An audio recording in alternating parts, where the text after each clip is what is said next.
अपन start करते हैं। हाँ, तो साथियों नमस्कार। आप सभी का स्वागत है। मैं आपको एस्ट्रोलॉजी की उस यात्रा पे ले जाना चाहता हूं जिसका नाम लाल किताब है। तो लाल किताब के बारे में स्टार्ट करने से पहले या किसी प्लेनेट के स्टार्ट करने से पहले मैं चाहूंगा कि उस लाल किताब की थोड़ी हिस्ट्री के बारे में भी जाना जाए। होता क्या है कि जब हम किसी व्यक्ति से मिलते हैं, किसी यंग बच्चे से मिलते हैं, तो हम पूछते हैं तेरा नाम क्या है। फिर पूछते हैं अच्छा तेरे पिताजी का नाम क्या है, तेरे दादा का नाम क्या है, तेरे पिता क्या करते हैं। इस तरह से हिस्ट्री पूछने से हमें उस व्यक्ति के व्यक्तित्व के बारे में पता चलता है। तो हिस्ट्री इज वेरी इंपॉर्टेंट और हिस्ट्री मेरे लिए बहुत मेरे दिल के करीब का सब्जेक्ट रहा है। मैं हर चीज़ों की हिस्ट्री हमेशा जानता हूँ और कोशिश करता हूँ कि उसके मूल में क्या छुपा हुआ है और ये किस तरह से शुरू हुई है। तो इसीलिए मैं लाल किताब की भी थोड़ी हिस्ट्री आपको पढ़ा बताऊंगा। बहुत इंटरेस्टिंग है, मजा आएगा आपको। सुनिए। तो शुरू करें किताब क्लास। चलिए शुरू करते हैं हम लोग क्लास। स्वागत है आपका। तो देखिए, लाल किताब का रचयिता जो थे वो थे पंडित रूपचंद जोशी। देखिए पास में तस्वीर लगी हुई है पंडित रूपचंद जोशी की। इनका जन्म इनका जन्म फरवाल नूरमहल जिला जालंधर में हुआ था। समझ में आया सर? और इनकी मृत्यु 1982 में हुई थी, इनका जन्म 1898 में हुआ था। ये जो लाल किताब है ना, ये मूल रूप से उर्दू बुक, क्लासिकल उर्दू में लिखी हुई है। और जो कहते हैं ना, एक गद्य होता है, एक पद्य, पद्य की फॉर्म मतलब कविता, शेर, शायर, शायरी और छंदों के रूप में लिखी हुई है। और जैसे कबीर के दोहे हैं, वैसे ही इसके अंदर फरमान और अरमान है। तो जैसे कबीर के दोहे में 2 लाइन के दोहे होते हैं, लेकिन उसकी बड़ी विस्तृत व्याख्या होती है। इसी तरह से इसमें लिखे गए पद्य, कविताएं या छंद या शेर या शायरी को फरमान और अरमान कहते हैं। और वो उर्दू में लिखे हुए, क्लासिकल उर्दू में लिखे हुए, उसकी व्याख्या किए बिना हमें उस लाल किताब के मूल भावनाएं नहीं समझ पाते हैं। चूंकि ये उर्दू में लिखी हुई है, इसलिए ये शुरुआत में बहुत डिफिकल्ट थी इसको समझना। लेकिन धीरे धीरे इसके बारे में कुछ शोध हुआ, मैं आगे उसके बारे में बताऊंगा। अब चूंकि ये लाल किताब 19 लाल किताब के लेखक थे, उनकी मृत्यु 1982 में हुई है। हम में से कुछ लोग होंगे जो डेफिनेटली 1982 के पहले जन्म लिया होंगे। तो मेरे कहने का मतलब है कि जब पंडित रूपचंद जी जोशी इस संसार में थे, तब हमारा भी जन्म हो चुका था। और इस तरह से हम पंडित रूपचंद जोशी से काफी करीब का रिश्ता रखते हैं। हाँ, कुछ लोग 1982 के बाद में भी पैदा हुए होंगे। तो लाल किताब मोटे तौर पे समझिए 50-60 साल पुरानी चीज है, विधा है 50-60 साल। ये पराशरी की तरह 250, 2,500, 3,000 साल पुरानी नहीं है। तो इस ये थोड़ी लेटेस्ट है। और लेटेस्ट चीज हमेशा हमारे से करीब होती है। तो आपको मैं बताता हूँ कि पंडित रूपचंद जोशी एक सरकारी मुलाजिम थे। मुलाजिम शब्द है क्योंकि ये सब उर्दू की किताब है, तो उर्दू के शब्द बहुत ही अच्छे से इसमें इस्तेमाल किए गए हैं। तो मुलाजिम थे। और इनका जो जॉब का समय था वो सेकेंड वर्ल्ड वॉर के टाइम था। और आप में से कई लोगों को मालूम होगा कि सेकेंड वर्ल्ड वॉर 1 सितंबर 1989 को चालू हुआ। पंडित रूपचंद जी क्या करते थे, उस अंग्रेज अफसर को दिन में होने वाली कुछ घटनाओं की पूर्व में जानकारी दे देते थे। आगे कुछ 5-7 दिन आगे होने वाली घटनाओं को की विशेष जानकारी भी वो दे देते थे। और इस तरह से वो अंग्रेज अफसर बहुत आश्चर्यचकित भी होता था। और कभी कभी उसके मन में लगता था कि यार ये क्या बकवास है। तो उसका शुरुआत में बड़ा मिश्रित सा रवैया था। लेकिन जैसे जैसे पंडित जी उनको अपनी भविष्यवाणी बताते रहे, उस अंग्रेज अफसर का पंडित जी पे विश्वास बढ़ता गया। और उसे लगने लगा कि यार कुछ ना कुछ तो है इसमें। और आपको मैं बताना चाहूंगा कि सेकेंड वर्ल्ड वॉर में जो सारे देश थे जिनके पास हथियार थे, सैनिक थे, उसके अलावा भी वो लोग कोशिश में थे कि कोई रूहानी ताकत मिल जाए, कोई ऊपरी ताकत मिल जाए। तो इस अंग्रेज अफसर को लगा यार कि ये जो ताकत इन रूपचंद जी में है, ये हमें युद्ध में कहीं ना कहीं काम आ सकती है। तो उसने क्या किया कि एक लाल डायरी पंडित जी को गिफ्ट दी। और वो लाल डायरी उस जमाने में सामान्य रूप से सरकारी कार्य काम काज के लिए काम आती थी। और उनको पंडित जी को बोला कि आप इसमें अपने अनुभव लिखें, आप अपने प्रिडिक्शंस लिखें, आप इसमें व्याख्याएं लिखें। और पंडित जी ने उसमें अपने अनुभव और व्याख्याएं लिखनी चालू की। और इस तरह से 1939 में लाल किताब का पहला वर्जन सामने आया, पुस्तक प्रकाशित हुई, उसको कहा गया है लाल किताब के फरमान, 1939। अब आप सोचिए, इस किताब में लेखक का नाम नहीं लिखा हुआ है, क्योंकि पंडित रूपचंद जोशी उस समय सरकारी मुलाजिम थे, और सरकारी मुलाजिम को प्राइवेट कार्य करने की अनुमति नहीं थी। उस पुस्तक के अंदर प्रकाशक का नाम गिरधारी लाल शर्मा लिखा हुआ है, रूपचंद जोशी का नाम नहीं लिखा हुआ है। फिर 1939 के अंत में उनका मन जॉब से उठ गया और उन्हें एस्ट्रोलॉजी में बहुत रुचि आने लगी, तो उन्होंने नौकरी छोड़ दी और अपने गांव चले गए, और गांव जाके इस पे शोध करना चालू किया। कहते हैं कि उनके घर के बाहर अपनी कुंडलियां दिखाने के लिए लंबी लंबी लाइनें लगी रहती थी, और इन कुंडलियों के अध्ययन करते करते उन्हें बहुत अनुभव हो गया, और 1940 में एक और नई पुस्तक आई, जिसको कहते हैं लाल किताब के अरमान। एक है फरमान और एक है अरमान। फिर 1941 में इस किताब का तीसरा हिस्सा आया, जिसे लाल किताब के गुटके कहा जाता है। और ये लाल किताब के बारे में ये शब्द बहुत कॉमन है, और बहुत लोग कहते हैं कि लाल किताब के गुटके लाल किताब के उपचार है। तो इस तीसरी किताब में लाल किताब के उपचार लिखे हुए थे, रेमेडीज लिखी हुई थी। और उसके बाद में 1942 में आई लाल किताब तरमीम शुद्ध। तरमीम शुद्ध मतलब संशोधन सहित। तो 1942 में एक पुस्तक आई। फिर पंडित जी ने 1942 से लेकर 1952 तक बहुत शोध किया, और ऊपर जो चार किताबें प्रकाशित हुई, उसका निचोड़ प्लस अपने अतिरिक्त अनुभवों को डाल के लाल किताब 1952 में प्रकाशित की, जिसके भाग एक और दो है।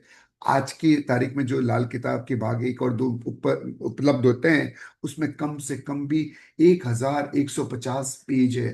तो बहुत विस्तृत जानकारी है, बहुत विस्तृत जानकारी है। यहां मैं आपको ये बताना चाहूंगा कि चूंकि लाल किताब उर्दू में फरमानों में दोहों के रूप में लिखी हुई है, और वो क्लासिकल उर्दू है, उसका हिंदी अनुवाद करना इतना आसान नहीं था, और उस क्लासिकल उर्दू को समझना भी इतना आसान नहीं था। तो हिंदी के अनुवाद करना एक अश्वमेध यज्ञ से कम नहीं था, बहुत मुश्किल काम था। लेखक जिसने हिंदी में अनुवाद किया, पंडित पंडित वेणु वेणु माधव गोस्वामी ने, जिन्होंने इनका हिंदी में अनुवाद किया, उन्होंने लिखा है कि मैंने जैसे जैसे लाल किताब का अध्ययन किया, मेरी उर्दू की जानकारी भी बढ़ती गई, और धीरे धीरे उर्दू के शब्दों का हूबहू अर्थ में हिंदी में जानने की ललायत बढ़ती गई।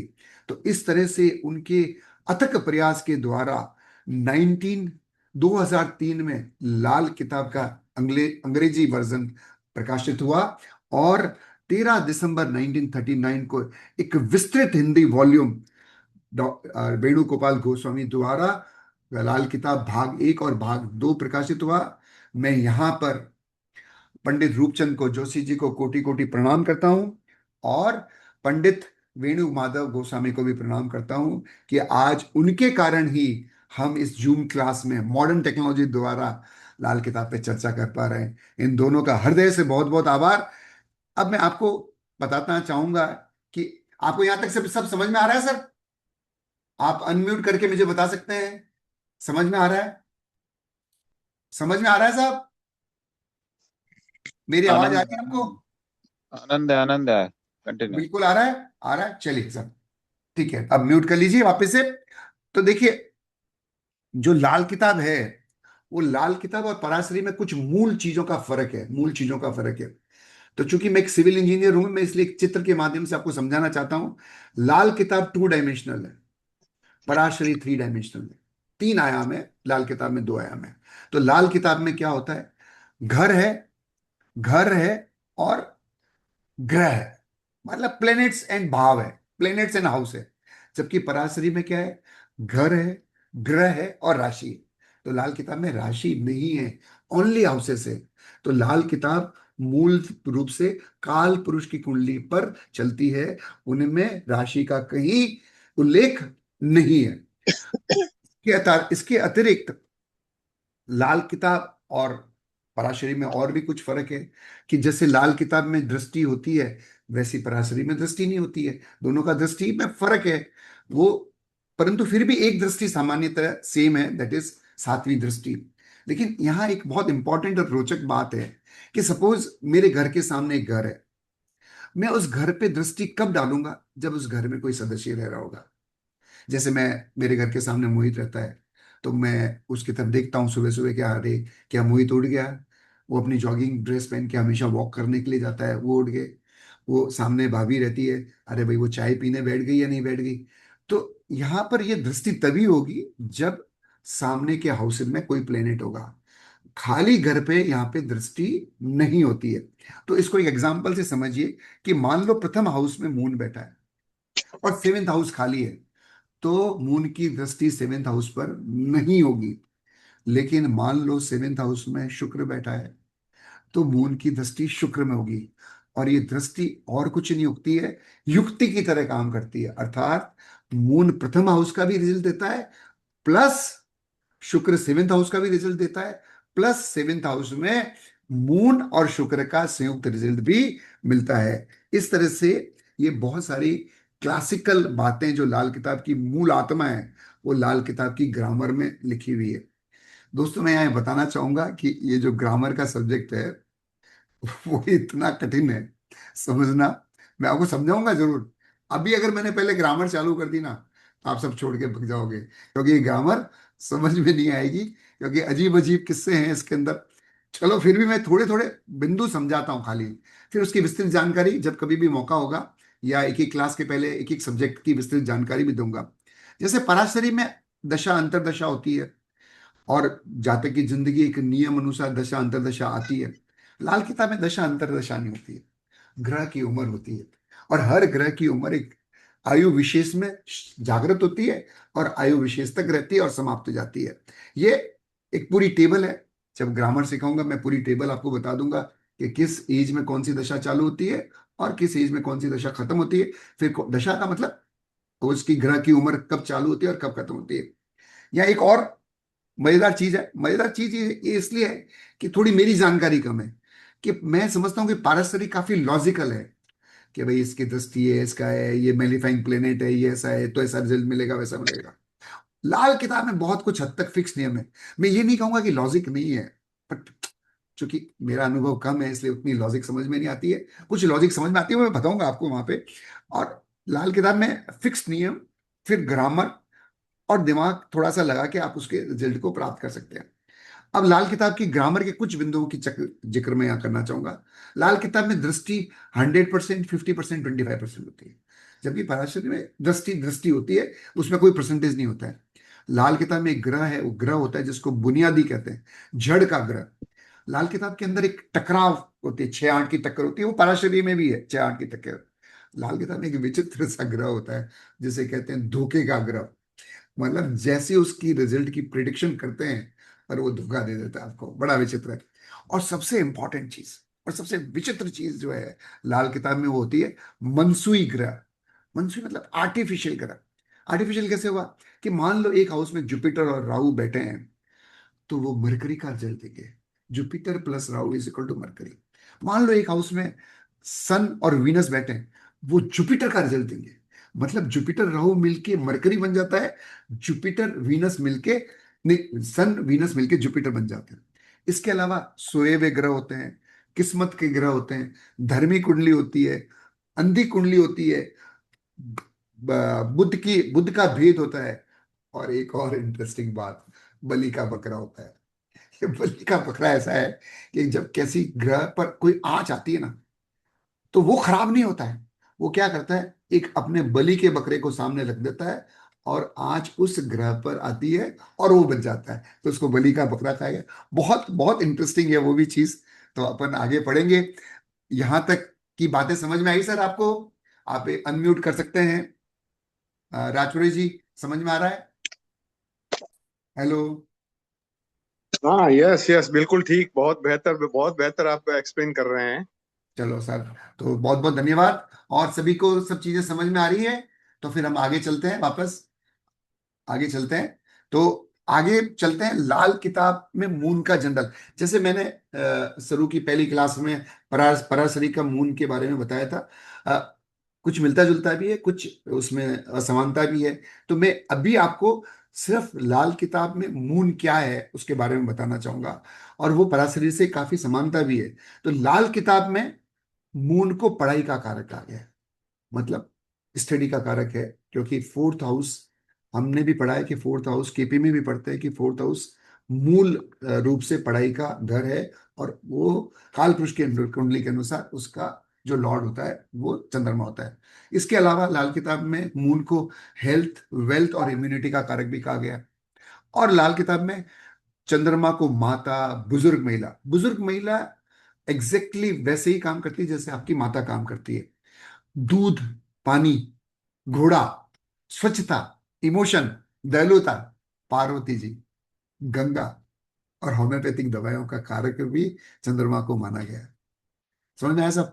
तो जब पापी ग्रह लाइक शनि, राहु और केतु चंद्रमा के साथ संयुक्त हो जाते हैं, या एक ही हाउस में होते हैं, या दृष्टि से मिल जाते हैं, तो क्या होता है? माता से संबंध खराब हो जाते हैं, नंबर वन। माता बीमार हो सकती है, नंबर टू। माता से दूरी हो सकती है, मतलब ऐसा हो सकता है कि जो बच्चा के कुंडली में ये है वो माता के पास नहीं रह के कोई उसको अडॉप्ट कर लेता है, कोई उसको अडॉप्ट कर लेता है। या ऐसा भी हो सकता है कि पढ़ाई के लिए व्यक्ति, बच्चा माता से दूर मासी, चाचा, ताऊ के पास पढ़ने चला जाता है। तो इस तरह से किसी न किसी कारण से उस माता से उनकी दूरी बन जाती है। चंद्रमा के साथ में जब राहु और केतु होता है तब ही जनरली एडॉप्शन होता है। और एडॉप्शन के समय में ये निश्चित है कि बच्चा उस घर को छोड़ के उच्च घर में ही जाता है, मतलब उस घर में जाता है जहाँ समृद्धि ज्यादा होती है, वहां जाता है, या गांव से शहर में चला जाता है, इस तरह से चला जाता है। तो चंद्रमा के साथ में जब राहु और केतु होता है तब उस कुंडली को धर्मी कुंडली कहा जाता है। जैसे मैंने अपने भी ग्रामर में बताया था कि उसको धर्मी कुंडली भी कोई एक इसमें कॉन्सेप्ट है, तो उसको धर्मी कुंडली, जो जिसकी कुंडली धर्मी होती है ना, उन्हें हमेशा धर्म की राह पे चलना होता है, वो पाप की राह पे नहीं चल सकते। पाप की राह पे चलेंगे तो आपको खराब रिजल्ट मिलेंगे। ठीक है। इसी तरह से कुछ और कॉम्बिनेशन के बारे में बताता हूं। चंद्रमा plus Ketu extremely bad combination, वो मैंने आपको पहली क्लास में भी बताया। चंद्रमा शनि, इसको कहा गया है अंधी कुंडली। ऐसा जब चंद्रमा और शनि का कॉम्बिनेशन 10th हाउस में होता है तो व्यक्ति अपने बिजनेस में सही डिसीजन नहीं ले सकता है, मतलब उसकी आंखों के सामने, उसके दिमाग के सामने अंधकार छा जाता है, वो कभी भी करेक्ट डिसीजन नहीं ले सकता है।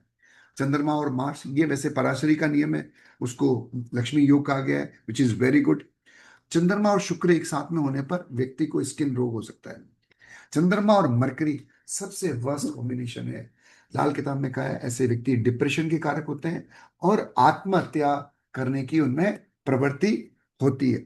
इसी तरह से जैसे कुंडली में चंद्रमा है और उसके बाद में मरकरी है, चंद्रमा 7th हाउस में है, मरकरी मान लो 8th हाउस में, तो this is not good combination. तो ये क्या बताता है कि पानी में रेत मिली हुई होगी, क्योंकि जब मून ट्रेवल करके 7 से 8th में आएगा, 8th में मरकरी बैठा है, तो मरकरी को रेत कहा गया है, तो रेत मिल जाती है। ये नहीं गुड, अच्छा कॉम्बिनेशन नहीं है। लेकिन इसका अपोजिट, अगर 7th हाउस में मरकरी बैठा हो, 8th में चंद्रमा बैठा हो, तो वो एक अच्छा रिजल्ट देता है। पानी में पानी की शुद्धता बनी रहती है। यहाँ एक और चीज मैं बताना चाहूंगा कि लाल किताब में मरकरी को दिमाग कहा गया है और मून को दिल कहा गया है।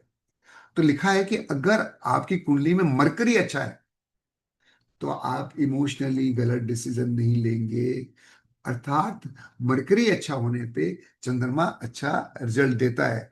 लेकिन मरकरी और मून एक ही हाउस में हो तो अच्छे रिजल्ट नहीं देते हैं। तो ये सब लाल किताब की मून के बारे में जनरल बातें आपको बताई है। मैं थोड़े जनरल उपचार भी बता देता हूँ लाल किताब के जो मून के बारे में, कि बहती हुई नदी का स्वच्छ पानी कोई कैन वैन भर के आप अपने घर में रख सकते हैं। घर में गंगा जल एटलीस्ट कम से कम 10 लीटर, वो बेस्ट उपचार है, वो रख सकते हैं। माता, सासू से चांदी और चावल ले सकते हैं। अरे भाई, माता से चावल ले लो, सासू जी से चांदी ले लो, चलेगा। चांदी की थाली में खाना खा सकते हैं, चांदी की गिलास में पानी पी सकते हैं। ये एक जनरल उपचार है। तो यहां तक हमने समझा लाल किताब के जनरल चीजें क्या क्या होती है। अब अपन चलेंगे हाउस वाइज के लाल किताब फर्स्ट हाउस में क्या होता है, सेकंड हाउस में क्या होता है। तो यहां तक बता दीजिए, सब चीज बात समझ में आ रही है साहब? राजपुरी जी, बात समझ में आ रही है? हाँ हाँ, yes yes yes yes, yes sir. या समझ में आ रही कंटिन्यू। है? अच्छा चलिए, तो अपन अब चलते हैं लाल किताब में। हाउस नंबर 1 में अगर मून हो तो क्या हुआ। जैसे मैंने आपको बताया था कि यहाँ प्लेनेट की पोजीशन इंपॉर्टेंट है, और लाल किताब में हमेशा जो कुंडली होगी ऐसे ही होगी कि लगन में 1 होगा, फिर second, third, fourth, five, six. ये जो 1 2 3 लिखे हुए हैं, ये राशि नहीं बता रहे, ये हाउस को बता रहे हैं। हाउस को लाल किताब में घर कहा गया है, घर। इसको घर कहते हैं, इसका घर, उसका घर, इसका घर। तो खाना नंबर, और खाना भी कहते हैं, घर भी कहते हैं, खाना भी कहते हैं। मेनली लाल किताब में उर्दू है, इसलिए खाना शब्द का ज्यादा इस्तेमाल किया गया है। तो खाना नंबर 1 में चंद्रमा होने पर जातक सुंदर होगा, चेहरा सुहावना होगा, पवित्र स्वभाव का होगा, प्रसन्नचित्त होगा, धनी होगा, दयालु होगा, और अत्यंत संवेदनशील होगा। मतलब वेरी इमोशनल, बहुत ज्यादा इमोशनल होगा। और इनकी आयु भी लगभग लगभग 80 90 साल के आसपास होती है। ये सब इन जनरल है, क्योंकि दूसरे प्लैनेट्स को भी देखना पड़ेगा, इन जनरल है। और एक मजेदार क्या बात कही है कि लाल किताब में चंद्रमा अगर फर्स्ट हाउस में होता है तो मन्नत से मांगी हुई संतान होती है। ये मन्नत से मांगी हुई संतान का जिक्र जो है ना, वो आता है बाबर के साथ में, कि बाबर के जब पुत्र नहीं हो रहा है तो वो जाके अपने अजमेर की दरगाह शरीफ में जाके मन्नत मांगी थी, तब उनको सलीम पैदा हुआ था। तो मन्नत से मांगी हुई संतान होती है, करने का मतलब है हो सकता है उस व्यक्ति के जन्म से पहले घर में कन्याओं का जन्म हुआ हो, या हो सकता है उस व्यक्ति के जन्म से पहले कुछ 1 या 2 भाई की मृत्यु होगी और फिर इसका जन्म हुआ हो। तो इस तरह से ये हो सकता है। या किसी के बच्चा ही नहीं हो रहा हो तो बड़ी मन्नतों के बाद में बच्चा होता है। इसके जन्म के समय में माता पिता की आर्थिक स्थिति बहुत ज्यादा अच्छी नहीं होती है, मध्यम कैटेगरी की आर्थिक अच्छी होती है। इसकी पढ़ाई लिखाई में किया गया खर्च बर्बाद नहीं होता है, खराब नहीं होता है। जिस सब्जेक्ट के संबंध में आप इसकी पढ़ाई लिखाई करेंगे, उसी सब्जेक्ट के संबंध में वो अपने जीवन में कार्य करेगा।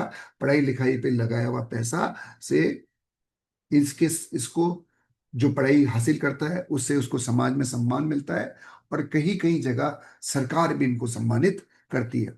आगे कहा गया है कि 28 साल या 28 साल से पहले इन्हें शादी नहीं करनी चाहिए। तो आज के युग जैसा हिसाब किताब है, आज के युग में तो जनरली 27 28 साल में शादी करते हैं, पर इनको पर्टिकुलरली 28 साल कंप्लीट होने तक शादी नहीं करनी चाहिए।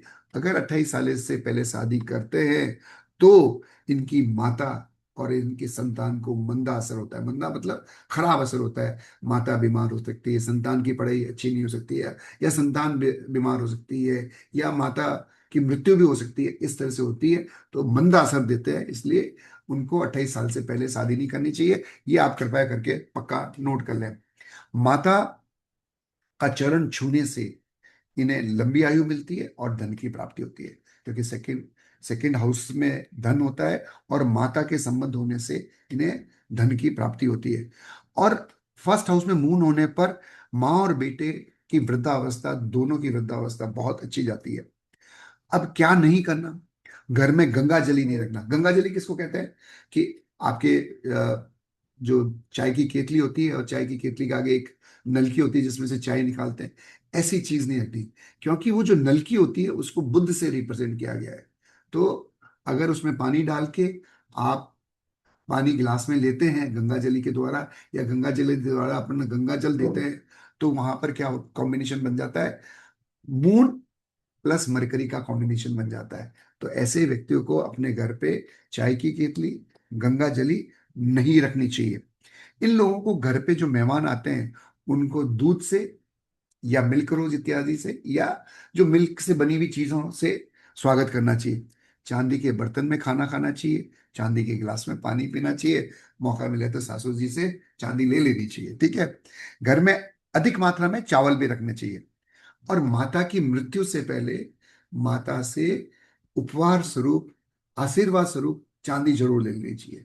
तो चांदी लेने पर माता से ली हुई चांदी ठीक वैसा ही काम करती है जैसे माता की मृत्यु के बाद में, कि माता उसके साथ रह रही हो, फिजिकली नहीं हो पर भावनाओं के रूप में रह रही होती है। कांच के बर्तन में खाना नहीं खाना, कांच की गिलास में पानी नहीं पीना, क्योंकि लाल किताब में कांच को मरकरी कहा गया है। तो अगेन, कांच की गिलास में पानी पीने से मरकरी और मून का कॉम्बिनेशन बन जाता है, विच इज वेरी बैड। लाल किताब में फर्स्ट हाउस के मून को बड़ी विचित्र ढंग से भी और समझाया गया। देखिए, विचित्रता का बहुत मजा है लाल किताब में। इसे कहा गया है घर में रखे हुए घड़े का पानी, जो अपन लोग सामान्यतः राजस्थान में घड़े का पानी पीते हैं। तो ये घर में रखे हुए घड़े का पानी कहा गया है।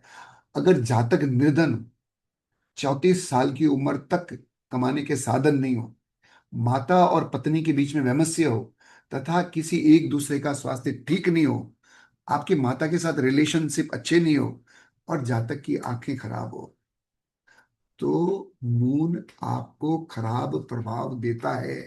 तो लाल किताब में कोई भी प्लेनेट अच्छा या बुरा नहीं होता है, निशानियों के अनुसार हमें समझना पड़ता है कि ये प्लेनेट अच्छा रिजल्ट दे रहा है या बुरा रिजल्ट दे रहा है। तो अभी जो मैंने आपको बातें बताई है, उससे पता चलता है कि मून फर्स्ट हाउस में इन जनरल अच्छा रिजल्ट देता है, लेकिन अगर ये निशानियां होगी तो मून आपको अच्छा रिजल्ट नहीं देगा। और जब अच्छा रिजल्ट नहीं देता है तो उसका कुछ उपचार करना चाहिए। तो लाल किताब में कुछ रेमेडी लिखी हुई है। अब ये रेमेडी, जो पहली रेमेडी लिखी हुई है, वो आपके स्क्रीन पे भी डिस्प्ले हो रही है। मिट्टी के कुल्हड़ में शहद भरकर वीराने में दबाना। अब इसके पीछे लॉजिक क्या है मुझे नहीं मालूम है, अभी थोड़ा और उसमें विचार करना पड़ेगा, तो कहीं ना कहीं समझ में आ जाएगा। 24 वर्ष की आयु से पहले घर में फीमेल नौकरानी को सर्विस के लिए फीमेल या गाय रख सकते हो। ये फीमेल नौकरानी और गाय शुक्र को रिप्रेजेंट करती है। ये घर में क्यों रखना है, इसकी भी लॉजिक मुझे नहीं मालूम है, लेकिन ये ऐसा करना है। फर्स्ट हाउस ये लॉजिक समझ में आती है। फर्स्ट हाउस में लाल किताब में ईस्ट का गया है। तो आप अपने घर में पानी का घड़ा जो मिट्टी से बना हुआ है, वो ईस्ट में रख दीजिए, बहुत उत्तम फल प्राप्त होगा। बहुत सिंपल, ये लॉजिकली एकदम सही है। और खाने पीने के बर्तनों को चांदी का उपयोग कर सकते हैं। तो इस तरह से अपना ये फर्स्ट हाउस समाप्त होता है। आप अनम्यूट कर लीजिए, कोई सवाल हो तो आप मेरे से पूछ लीजिए, या कुछ समझ में नहीं आया तो पूछ लीजिए, मैं वापस रिपीट कर लूंगा। वीराने में दबाना, इसका क्या अर्थ है? वीराने के मतलब ऐसी जगह में दबाना है जहां कोई आता जाता नहीं। जैसे हमारे घर के आसपास एक पॉलिटेक्निक कॉलेज है, वहाँ बहुत सारी जगह वीरान रहती है, वहां दबाना है। वीरान जगहों में दबाना, जहां ज्यादा आवागमन नहीं हो, तो उसको दबाना। अगर वो जगह ऐसा बड़ी सिटियों में मान लो ऐसी जगह नहीं मिलती है, तो कहीं पर भी सुनसान ऐसा जो जगह। प्लॉट खाली हो, जिसमें किसी का वास नहीं हो, उसमें भी दबाया जा सकता है। और कहीं कहीं वीरानी जगह को शमशान भी कहा गया है। वो मैं आगे एक और जगह, जब मून किसी और हाउस में आएगा, तब मैं बताऊंगा कि शमशान में दबाना, वीरानी जगह में दबाना। वीरानी जगह में दबाने का मतलब है उसको एकांत में दफन कर देना। ये भी एकांत, एक लाल किताब का सुनसान जगह। लाल किताब का कॉन्सेप्ट है कि अगर कोई ग्रह आपको अच्छा रिजल्ट नहीं दे रहा है, तो उस ग्रह की चीजों का दान करना, नंबर वन। पहले क्या करना, दान करना। नंबर सेकंड, मंदिर में देना। वो एक कंडीशन के आधार पे होता है किस कंडीशन में मंदिर में चढ़ाना। नंबर थ्री, पानी में बहाना। पानी में बहाना, पानी में बहाना मतलब अपने से दूर करना। और नंबर फोर, कि भाई अब सबसे नहीं माना है, वो समझ नहीं आ रहा है, तो उसको जाके वीरान जगह पे जमीन पे दबा देना। जो वर्स्ट कंडीशन होती है उस केस में वीरान जगहों पे जमीन में दबा देते हैं। ये 4 तरह के बेसिक उपचार लाल किताब में आपको मिलेंगे, जो समय परिस्थिति के हिसाब से किया जाता है। उसमें आपको अपनी लॉजिक लगानी पड़ेगी। सबसे पहले आप जैसे मान लो केतु खराब होता है, तो लाल किताब में कहते हैं कि भाई यार कंबल का दान कर दो। तो सबसे पहले कंबल का दान करके देख लो। फिर मान लो नहीं बातें संभलती है, तो लाल और नहीं, सफेद और काले जो तिल आते हैं, उसको जमीन में दबा दो। वो अंतिम से, या सफेद और लाल जो नहीं, लाल और सफेद तिल है उसको पानी में बहा दो। ये इस तरह से 4 स्टेज ऑफ उपचार लाल किताब में कहे गए हैं। वो डिपेंडिंग ऑन कि वो प्लेनेट कितना खराब रिजल्ट दे रहा है, आपको उपचार करना पड़ता है। और कोई सवाल? जी और कोई सवाल या आगे चलें? प्रदीप जी, आपने जो ये बताया है कि कांच के गिलास में पानी नहीं पीना चाहिए, हाँ। ये सिर्फ उनके लिए है जिनका चंद्रमा फर्स्ट हाउस में है, या सभी के लिए एप्लीकेबल है? नहीं देखिए, ये देखिए, चंद्रमा फर्स्ट हाउस में है, या आपकी कुंडली में ऑलरेडी मून और मरकरी का कॉम्बिनेशन बना हुआ है, ऑलरेडी खराब है, फिर आप पानी के गिलास में पानी पियोगे तो और खराब हो जाएगा। तो जैसे मेरा, आपके मरकरी अगर अच्छी जगह पे है, मून अच्छी जगह पे, तो चलेगा, आप पी लीजिए, कोई प्रॉब्लम नहीं है। अब जैसे मेरी कुंडली में मरकरी अच्छी जगह पे नहीं है, तो मेरे को हमेशा चाय कांच के गिलास में पीनी की, देखिए अपना आप आ जाती प्रवृत्ति कि मैं, मेरे को हमेशा कोई चाय पूछता है तो मैं कहता हूँ भाई मेरे को तो मेरी कांच की गिलास दो। लेकिन जैसे जैसे मैंने समझा, तो मैंने कांच के गिलास को छोड़ा, स्टील के गिलास, ये अपना चीनी का कप में पीना चालू किया। ठीक है ना। इसी तरह से अगर मान लो मरकरी सेकंड हाउस में होता है, मैं थोड़ा एक्स्ट्रा एग्जाम्पल देता, तो सेकंड हाउस गायन का भी है, या मरकरी एट्थ हाउस में होता है, मेनली अपन समझेंगे एट्थ हाउस में होता है, तो ऐसे व्यक्तियों को ज्यादा गायन नहीं करना चाहिए। तो गायन करने से एट्थ हाउस का रिजल्ट, गायन इज मरकरी, जो स्पीच है या गायन है, पर्टिकुलरली गायन मरकरी और चंद्रमा का मिक्सिड कॉम्बिनेशन है, तो वो आपको खराब रिजल्ट देता है, ऐसा होता है। चलें आगे सुधांशु जी। बिल्कुल आपका बिल्कुल। स्क्रीन के सामने हाथ बहुत आ रहा है, आपका चेहरा पीछे छुपा हुआ है। हाँ, ये अच्छा स्माइलिंग चेहरा है ना, अभी मजा आया। समझ में आ रहा है सुधांशु जी आपको? बिल्कुल ओके, बिल्कुल ओवरऑल ओके, स्क्रीन क्लियर है, सब कुछ ठीक है। चले अपन हाँ। सेकेंड हाउस पे चलते हैं, सेकेंड हाउस पे चलते हैं, ठीक है ना। देखिए सेकेंड हाउस बहुत इंपॉर्टेंट है, आप सभी जानते हैं कि धन का कारक है, आपका स्पीच का कारक है। तो सेकेंड हाउस में चंद्रमा को कहा गया है माया की देवी से पुकारा गया है, माया की देवी कहा गया है। तो खाना नंबर, देखिए हमारी पराशरी में 2 नंबर की राशि में चंद्रमा उच का होता है, यहाँ राशि नहीं होती है, इसलिए 2 नंबर के खाने में चंद्रमा उच का होता है। जिसके खाना नंबर 2 में चंद्रमा होता है, उसकी बहन होगी या नहीं होगी, वो एक सेकेंड ऑप्शन है, लेकिन भाई जरूर होता है, ब्रदर जरूर होता है। बहन हो भी सकती है और नहीं भी हो सकती है। और शुक्ल पक्ष में जन्म हुआ है, मान लो शुक्ल पक्ष में जन्म हुआ है, तो 48 साल तक शुभ फल प्राप्त होता है। और शुक्ल पक्ष में जन्म जन्म नहीं हुआ, अंधेरे पक्ष में जन्म हुआ है, तो 48 साल के पश्चात उस जातक के जीवन में शुभ फल प्राप्त होता है। ऐसे जातक का जन्म, देखिए कितनी अच्छी निशानियां कही गई, ऐसे जातक का जन्म सामान्यतः अस्पताल के ग्राउंड फ्लोर पे नहीं होता है, फर्स्ट सेकंड थर्ड फ्लोर पे हो सकता है, या घर में भी अगर उसका जन्म होता है तो भी ग्राउंड फ्लोर पे नहीं होता है, फर्स्ट सेकंड थर्ड फ्लोर पर होता है। हर्षा जी ज्वाइन है क्या भाई? हाँ हर्षा जी, कुछ मैं आपके बारे में भी बताना चाहूंगा। हर्षा मेरी धर्म पत्नी है, और उनका मून सेकंड हाउस में है, तो कुछ निशानियों के तौर पे बताना चाहूंगा कि कैसे निशानियां उनके मैच करती है। जातक का जन्म अस्पताल के ऊपरी फ्लोर पे होता है, मुझे नहीं मालूम है उनका जन्म फर्स्ट फ्लोर पे हुआ है सेकंड फ्लोर पे, मुझे नहीं मालूम है। लेकिन ये जो अगली निशानी है वो बिल्कुल उनके मैच करती है। घर से 24 कदम की दूरी के अंदर अंदर, 24 कदम की दूरी के अंदर अंदर कोई तालाब होगा, नाला होगा, नहर होगी, कुआं होगा। भाई आज की तारीख में ये सब संभव नहीं है। आज की तारीख में संभव क्या है? हैंडपंप जरूर होगा। तो वो हर्षा जी की कुंडली में चंद्रमा सेकंड हाउस में है, और उनके घर के जस्ट बाहर हैंडपंप लगा हुआ है। ये मैं कल जब रात को पढ़ रहा था तब मुझे एकदम ख्याल में आया, और मैंने देखा तो मुझे याद आया कि मेरे ससुराल में वो हैंडपंप है जो घर के सब बाहर लगा हुआ था। ऐसे जातक का जन्म धनवान, साहूकार, सवारियों से युक्त, मतलब जिसके घर पे गाड़ी घोड़े सब हो, ऐसे घर में उसका जन्म होता है। इसका मतलब क्या हुआ? जातक जन्म से ही भाग्यशाली होता है, जन्म से ही भाग्यशाली। ऐसे जातक की माता की आयु 48 साल जरूर होती है, मतलब माता की आयु नहीं, जब आप 48 साल के हो जाओगे, आप 48 साल के हो जाओगे तब तक माता जरूर रहती है। लेकिन इसका कतई मतलब नहीं है कि 48 साल के होने के बाद में माता की मृत्यु हो जाएगी, नहीं। यहाँ पे एक अलग कॉन्सेप्ट है, चॉइस का मल्टीप्लीकेशन में थर्ड राउंड में ये हो जाती है, चॉइस इंटू 3, मतलब जब आप 72 साल के हो जाओगे तब तक माता की जीवित रहती है। तो माता जीवित रहती है, माता को बीमारी हो सकती है, परेशानी हो सकती है, वो माता की कुंडली से देखा जाता है। लेकिन 48 नहीं तो 72 साल की उम्र तक माता रहती है। फोर्थ राउंड का कोई मतलब नहीं है, वो तो बहुत लंबा हो जाएगा, तब तक तो आपकी आयु इतनी हो जाएगी, माता की आयु बहुत 125 साल के आसपास हो जाएगी, तो ऐसा नहीं। ऐसे जातक को जुड़वा बच्चे हो सकते हैं, ये हो सकते हैं। चंद्रमा की चीजें घर में अधिक रखना, लाइक चांदी, चावल, तो आपको पैतृक संपत्ति से हिस्सा जरूर मिलता है। और ऐसे अगर एक फीमेल की कुंडली में हो, तो उन्हें अपनी माता से जरूर चांदी लेनी चाहिए। और यहाँ भी कहा गया है कि जनरली कुछ साउथ इंडिया में ये रिवाज है, जब बच्ची घर से विदाई होती है तो उसके साथ में चांदी की ईंट जरूर दी जाती है। अब साउथ में तो बहुत पैसे पैसे वाले लोग हैं, मुंबई 1-1 किलो की 2-3-4 ईंटें दे देते हैं, प्लस चावल भी जब लड़की की विदाई होती है तब दी जाती है। ये बातें मैं बता रहा हूँ, ये इवन जैन घरों में भी होते हैं। हिंदू में तो ये संस्कार है ही है, जैनों के अंदर भी साउथ इंडिया में अब संस्कार है। अभी जस्ट मैं बेंगलोर जाके आया हूँ, तो मेरे जो मामी जी है, उनकी पोते की वाइफ की जब शादी हुई थी तो घर से चांदी की ईंटें मिली थी और चावल मिला था, देखिए आप।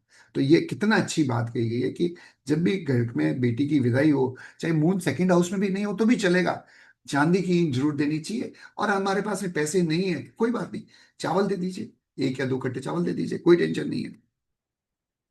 या एक और विचित्र सी बात कही गई है कि खाना नंबर 2 में जातक अपने पिछले जन्मों की भूलों को सुधार करने आता है। So you get the chance, जो जो काम आपने पूर्व में नहीं कर पाए थे, जो भूलें हो गई थी, उसका सुधार कर सकते हो। और इन्हें सुधार करने का प्रयत्न करना चाहिए, प्रयत्न करेंगे तो मून खाना नंबर 2 का बहुत अच्छा रिजल्ट देगा। खाना नंबर 2 के जातक को जब इस यहाँ पे एक उर्दू का वर्ड काम में लिया हुआ, तह जमीन के नीचे चांदी की चीजें दबानी चाहिए। तह जमीन के नीचे मतलब जमीन के नीचे नींव बनाते समय जब आप घर बना रहे तो उसमें चांदी की चीजों को दबाना चाहिए। माता बुजुर्ग महिलाओं की सेवा करने से आपको धन की प्राप्ति होगी, क्योंकि मैंने आपको बताया था कि अगर माता आपकी नहीं रही है, जैसे अब आज मेरी माता नहीं है, तो मेरे लिए माता बुजुर्ग महिला ही काम करेगी। तो माता और बुजुर्ग महिला का चरण छूना, आशीर्वाद लेना, उनसे उनके से प्यार मोहब्बत से बात करना आपके लिए बहुत पैसों के लिए बहुत हितकारी होगा। यहाँ चंद्रमा धनवान, प्रेम, शांति और परिवार से प्रेम को दर्शाता है, क्योंकि सेकंड हाउस परिवार भी है, तो परिवार से प्रेम को दर्शा देता है। And these person are very emotional about their family, ये फैमिली के साथ में बहुत इमोशनल है। लाल किताब का एक अलग और कॉन्सेप्ट भी है, सेकंड हाउस को पूजा का स्थान या मंदिर भी कहा गया है। अब यहां अच्छे से समझना, घर में मंदिर की घंटी, शंख, शिव जी की मूर्ति, शिवलिंग नहीं रखना चाहिए। शिवलिंग की मूर्ति और ठाकुर जी की पूजा करने पर जातक को संतान नहीं होती है। तो सेकंड हाउस को जुपिटर का पक्का घर कहा गया है, और जुपिटर गुरु है, धर्म का कारक है। शंख और जो घंटियां हैं उसको राहु कहा गया है। तो जुपिटर और राहु का कॉम्बिनेशन अच्छा नहीं कहलाता है। देखिए यहाँ पर कहीं कहीं बहुत अच्छे से लॉजिकली बातें समझ में आती है। मैंने कहा लॉजिक है पर मुझे नहीं मालूम है, लॉजिक है पर मुझे नहीं मालूम है। तो यहाँ पे अच्छे से समझ में आती है कि आपको घंटियां नहीं बजानी घर में, आपको वहां पर घर में शिवलिंग और शिव जी की मूर्ति नहीं रखनी, शंख नहीं बजाने, शंख भी आपको राहु को रिप्रेजेंट करता है। ऐसे करने से मून सेकंड हाउस में खराब हो जाता है और जातक की मन स्थिति बिगड़ जाती है। ये बहुत गहरी बात है, अच्छे से आप लोग समझ लें। ऐसे जातक की पढ़ाई में ब्रेक जरूर लगता है कि भाई पढ़ लिया, फिर ब्रेक लग गया, फिर कुछ समय के बाद में फिर से पढ़ाई चालू कर देते हैं। ठीक है, बेसिक चीज, बेसिक एजुकेशन पूरी भी कर लेते हैं, या कभी कभी ऐसा होता है फर्स्ट ईयर सेकंड ईयर कर ली, ब्रेक लग गया, फिर 4-5 साल बाद में फिर से पढ़ाई चालू की, या आपने बीकॉम कर लिया फिर लगा कि यार चलो यार अपन एमबीए कर लेते हैं, तो उसके बाद में उन्होंने एमबीए चल कर लिया। खाना नंबर 2 में चंद्रमा को देखो कितना सुंदरता से लिखा हुआ है, पहाड़ का पानी कहा गया है। पहाड़ का पानी का मतलब झरने का पानी कहा गया है। तो सेकेंड हाउस किसका है? शुक्र का है। और मून क्या है? पानी। तो सबसे सुंदर चीज पानी के संदर्भ में आपको क्या लगेगी? नदी नहीं लगेगी, समुद्र नहीं लगेगी, झरना लगेगा। सो ब्यूटीफुल वाटर, शुद्ध पानी, झरने का पानी कहा गया। तो बेस्ट प्लेसमेंट है मून की, बेस्ट प्लेसमेंट है। अच्छा, इसके अलावा आजकल क्या है, वो चाइनीज घंटियों का घर में रखने का रिवाज है। चाइनीज घंटे घर में, चाइनीज घंटियां भी नहीं रखनी है। चाइनीज घंटियां भी आपको राहु को ही रिप्रेजेंट करेगी, तो चंद्रमा खराब हो जाएगा, नहीं रखना है। अगर व्यक्ति नशा करता हो, अभी देखो निशानियां बताई, पुत्र से पृथकता हो, पुत्र से दूरी हो, आर्थिक स्थिति में परेशानियां हो, नजला होता हो, बहुत जुकाम रहता हो, गुप्त इंद्रियों में कुछ प्रॉब्लम हो, मधुमेह रोग हो, ऐसी स्थिति में चंद्रमा अपनी शुभता खो देता है। तो उसके लिए कुछ उपचार बताए गए। पहला ही उपचार क्या है? घर में घंटियां और शंख नहीं बजाना, घर में घंटियां और शंख नहीं रखना। प्लस एक और चीज आपको यहाँ बताना चाहूंगा, घर में पूजा अर्चना करने के समय अधिक धुआं नहीं रखना, नहीं करना। मैं आपको बताना चाहूंगा कि मैं अभी बेंगलोर जाके आया हूँ, जिसके घर पे मैं रुका था, उनकी उनके यहाँ पर उनके बेटे की संतान नहीं हो रही है। और उनके यहाँ पर यही स्थिति है कि वो लोग दिन में सुबह सुबह पूरे घर में धुआं कर देते हैं। तो धुआं करने से क्या हो गया? राहु हो गया। और राहु क्या करता है? मून को खराब कर देता है और सेकंड हाउस को खराब कर देता है। उनकी कुंडली में सेकंड हाउस में है, तो उसको संतान नहीं हो रही है। बहुत सिंपल सा लॉजिक है। हरी कन्याओं को, हरे रंग के कपड़े, छोटी कन्याओं, कंजक कहते हैं उसको, कंजक कहते हैं, छोटी कन्याओं को दान देना, माते माता से आशीर्वाद लेना, चांदी घर में अधिक रखना है, बुजुर्ग से आशीर्वाद लेना रखना है। घर में मंदिर, घंटिया, शंख तथा धातु की मूर्तियां नहीं रखना। सेकंड हाउस को लाल किताब में नॉर्थ वेस्ट डायरेक्शन कही गई है। उस नॉर्थ वेस्ट डायरेक्शन में दो सफेद घोड़े के मॉडल रख सकते हो, तो वहां पर चंद्रमा उच्च का प्रभाव देगा। या नॉर्थ वेस्ट में जैसे आजकल बाजार में आर्टिफिशियल झरने का मॉडल्स आते हैं ना, वो झरना वहां लगा सकते हो। और कोशिश करनी चाहिए कि आप ग्राउंड फ्लोर पे नहीं रहे, फर्स्ट एंड सेकंड फ्लोर पे रहें, या ऊपर के फ्लोर में रहे होंगे, तो आपको अपनी जिंदगी में बेहतर प्रभाव मिलेगा, बेहतर रिजल्ट मिलेगा। इस तरह से सेकंड हाउस समाप्त होता है। सुधांशु जी, राजपुरोहित साहब, कोई क्वेश्चन हो तो पूछ लीजिए। आ, हाँ, जैन साहब, हाँ बोलिए सर। आपने सेकंड हाउस में क्या उच्च का बताया चंद्रमा को? हाँ, उच्च का होता है। आपकी ओके। दूसरी राशि में उच्च का होता है ना, दूसरी राशि में उच्च का हाँ होता है ना। हाँ हाँ, वही वही तो इसमें यहाँ भी। पे राशि नहीं है, हाउसेज है। तो हाउस में, सेकंड हाउस में उच्च का होता है, इसीलिए तो उसको कहा है झरने का पानी। कोई भी तरह का पानी हो ना, तो सबसे मनमोहक जो पानी होता है वो झरने का पानी होता है। अपन जब भी झरना देखते हैं करेक्ट। तो हमारा हमारा दिल गदगद हो जाता है और मजा आ जाता है, और अपन मुंह से यार क्या पानी बह रहा है, ये सब आता है ना, क्या पानी बह रहा है। जैसे जनरली कोई सुंदर कन्या हो तो कहते हैं अरे यार कितनी सुंदर है, ऐसा एक विचार मन में आता है ना। तो घड़े के पानी के लिए विचार थोड़ी आता है कि यार क्या सुंदर घड़ा है, नहीं।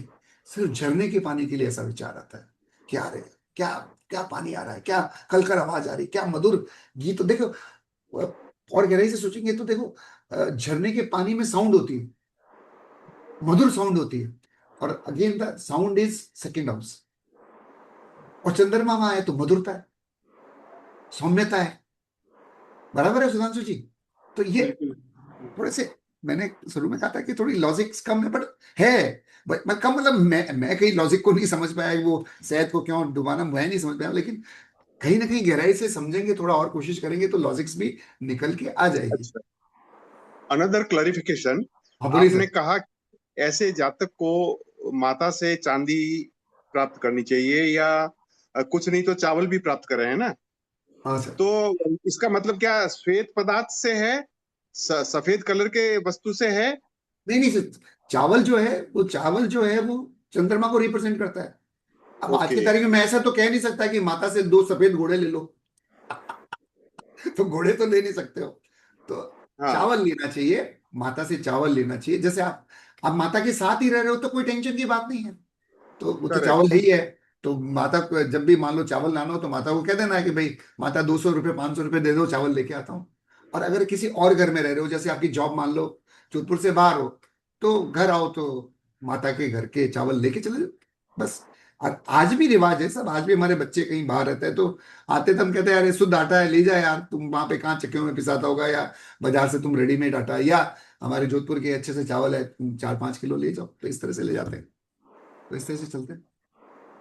चलें आगे क्या? आगे चलें कि सुधांशु जी कोई सवाल? प्रदीप जी, वो आपने दो सफेद घोड़े का कहा ना, कि दो हाँ। सफेद घोड़े मांग लिए, वो दे सकते हैं आजकल, चेस में से उठा के दे दो। हाँ। हाँ तो मॉडल दे सकते हैं, मैं मॉडल क्यों, बाजार से दो सफेद घोड़े खरीद के लेके आ जाओ, दे दो, कोई मना नहीं, बढ़िया है। तो भाई कोई भी चीज देखिए, सबसे शुद्ध जो नियर बाई है वो है पानी, दूध। ये चंद्रमा से एकदम क्लोज है। चांदी, फिर घोड़े, सफेद घोड़े ये भी चंद्रमा से क्लोज है, तो वहां पर भी डिग्री हो सकती है। जहां तक मैं समझता हूं कि पानी और दूध इज वेरी क्लोज टू चंद्रमा एंड चांदी, अगर मेटल में लेंगे तो चांदी, उसके अलावा वस्तुओं में या जो जीवित वस्तुओं में लेंगे तो घोड़े। तो इसमें से कोई भी चीज वहां रखने से अच्छा हो सकता है। तो अगर मतलब आपका चंद्रमा अच्छा रिजल्ट नहीं दे रहा है, सेकेंड हाउस में है, तो बहुत अच्छा है, लाल किताब में कहा गया है कि दो घोड़े वहां पे रख लीजिए नॉर्थ वेस्ट में। जमीन पे रखना है, दीवार पे नहीं टांगना है, जमीन पे रखना है। और यही वास्तु में भी कहा गया है कि वास्तु में भी यही उपचार है कि भाई अगर किसी को बैंक से सपोर्ट नहीं मिल रहा है, अपने वर्करों से सपोर्ट नहीं मिल रहा है, लोन के लिए अप्लाई कर रहे हैं और बार बार लोन नहीं मिल रहा है, तो उसका उपचार यही है, नॉर्थ वेस्ट में जाके घोड़े अप्लाई। मान लो भाइयों में विवाद हो गया है बहुत ज्यादा, विवाद नहीं बैठता तो नॉर्थ वेस्ट में जाके दोनों भाइयों की प्रेम वाली जो तस्वीर है वो लगा दीजिए, तो वो विवाद ठीक हो जाएगा। हाँ लेकिन ठीक है, हो सकता है पैसों के कारण फिर भी कुछ थोड़ा बहुत विवाद बना रहे, लेकिन कहीं ना कहीं अपनी भावना भी थोड़ी बदलनी पड़ेगी। लाल किताब हमेशा ये कहती है कि आपके कर्म बहुत इंपॉर्टेंट है। जैसे कहा गया है कि नशा करोगे, ये करोगे तो चंद्रमा खराब हो जाएगा। चलें थोड़ा उसकी तरफ। चलो ठीक है सर, थैंक यू। कॉम्बिनेशन बताएंगे आप? कॉम्बिनेशन, हाँ मैडम, मैं कॉम्बिनेशन। कॉम्बिनेशन भी बताऊंगा, सब बताऊंगा। पर अभी वैसे जब क्लास के स्टार्ट में कुछ कॉम्बिनेशंस बता दिए थे, बाद में कॉम्बिनेशन भी बताऊंगा कि फर्स्ट हाउस में चंद्रमा प्लस केतु क्या रिजल्ट देता है, चंद्रमा प्लस जुपिटर क्या रिजल्ट देता है। तो ये ऐसे स्टेप बाय स्टेप चलेंगे अपन। पहले सिंगल प्लेनेट को देखेंगे, सिंगल प्लेनेट को समझेंगे, ठीक है। फिर दो प्लेनेट को, फिर तीन प्लेनेट को, फिर चार प्लेनेट को समझेंगे, इस तरह से समझेंगे। बहुत सारी केसेस में एक प्लेनेट सेम हाउस में होते हुए भी इंडिविजुअल रिजल्ट भी देता है। और वो हम पराशरी से समझ सकते हैं कि अगर दो प्लेनेट एक हाउस में, यहाँ पर लाल किताब में डिग्री नहीं है, तो पराशरी से हम समझ सकते हैं कि अगर क्लोज डिग्री में हो, पास पास में हो, तो उनके कॉम्बिनेशन का रिजल्ट आएगा। अगर डिग्री में थोड़ी काफी दूरी पे हो तो इंडिविजुअल रिजल्ट भी आएगा। और वो लाल किताब में भी कुछ अलग तरह से बताया गया है कि इन दोनों का कॉम्बिनेशन होता है तो कॉम्बिनेशन का रिजल्ट आता है, और ये दोनों होते हैं तो कॉम्बिनेशन नहीं इंडिविजुअल रिजल्ट आता है। वो मैं आपको समझाऊंगा। मुझे बहुत अच्छा लग रहा है कि डॉक्टर साहब आप मेरी क्लास को ज्वाइन किए हुए हो और इतनी रुचि से आप भी सीख रहे हो। बहुत बहुत धन्यवाद और बहुत बहुत अनुमोदना। अरे, और आप लाल किताब पढ़ा रहे हो, सीखना ही पड़ेगा। चलो बहुत बहुत बढ़िया सब। चलो चले अपन थर्ड हाउस की तरफ, चलिए।